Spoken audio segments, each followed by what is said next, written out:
Hello everyone, दोस्तों मैं अरुण शर्मा। आप देख रहे हैं द सोच। दोस्तों इस वीडियो में बात करने वाले हैं महाराष्ट्र के सियासी दंगल में राज ठाकरे ने जो नई एंट्री मारी है। वो पहले तो बीजेपी के साथ स्वागत कक्ष में नजर आते थे, बीजेपी के नेताओं के साथ हाथ मिलाते नजर आते थे, शिंदे सरकार को पसंद करते थे और देवेंद्र फडणवीस के साथ उन्होंने बहुत सारी जोड़ तोड़ करने की कोशिश की, पर शायद बीजेपी का समर्थन उनको नहीं मिला, जिसके चलते उन्होंने अपना चुनावी बिगुल बजा दिया। दोस्तों अगर आप चैनल पहली बार हैं जुड़ सकते हैं, सारी वीडियो को दोस्तों बात करते हैं राज ठाकरे के बारे में, जो महाराष्ट्र की राजनीति में परिचय का मोहताज नहीं है।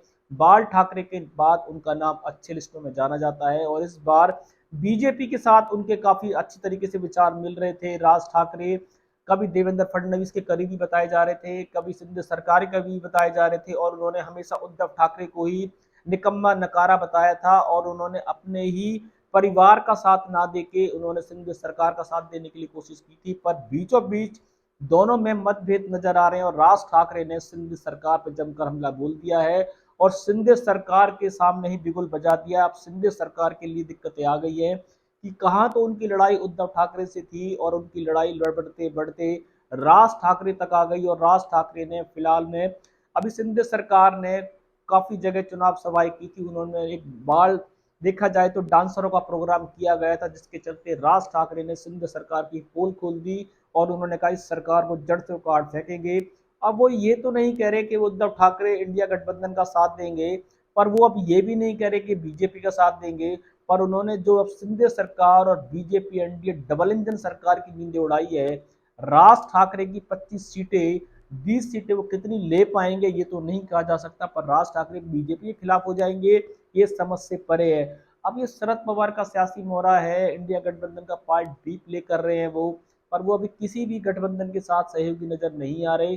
पहले वो इंडिया गठबंधन को और उद्धव ठाकरे को निकम्मा बताते थे, राहुल गांधी को वो नेता मानते नहीं थे, शिंदे सरकार के करीबी होते जा रहे थे, देवेंद्र फडणवीस के विचार मिल रहे थे और देखा जाए तो बीजेपी की सरकार के भाषणों में काफी दिन वो नजर आए।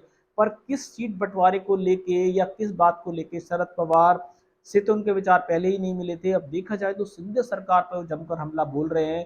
क्या 25 सीटों से बीजेपी एनडीए सरकार की दिक्कतें बढ़ेंगी? क्या राज ठाकरे दोनों पार्टियों को गेम बिगाड़ने के लिए मैदान में आ चुके हैं? ये किस पार्टी की ओर इशारा कर रहे हैं ये तो समझना बड़ा मुश्किल है। पर राज ठाकरे अब इंडिया पार्टी की बैंड बजाएंगे या सिंध सरकार की बैंड बजाएंगे या बीजेपी की बैंड बजाएंगे, ये तो समझ से परे होता जा रहा। पर राज ठाकरे अपना नया सियासी मोहरा चल रहे हैं। ऐसा ना हो कि राज ठाकरे इन दोनों की बैंड बजाते बजाते कहीं अपनी बैंड बजा जाए, क्योंकि उनका काफी दिनों से महाराष्ट्र की राजनीति में कोई ज्यादा ध्यान नहीं देखा जा रहा। उनकी पार्टी ने कुछ खास अच्छा काम किया नहीं है, पर फिर भी वो इस बार महाराष्ट्र की राजनीति में सबसे बड़ा परिवर्तन लाने की कोशिश कर रहे हैं।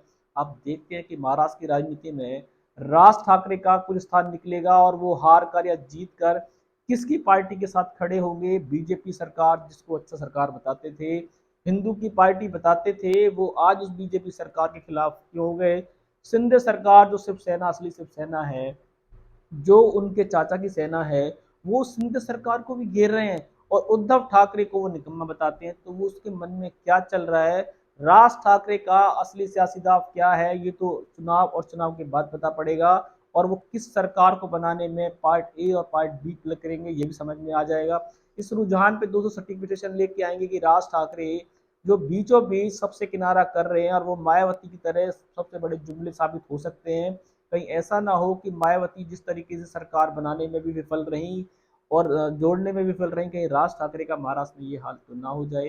कोई सटीक विश्लेषण होगा समय से पहले बताएंगे। अगर आप चैनल पहली बार है जुड़ सकते हैं, सारी वीडियो को देखें। तो मैं अरुण शर्मा लूंगा नई सोच के साथ, अपना ध्यान रखें।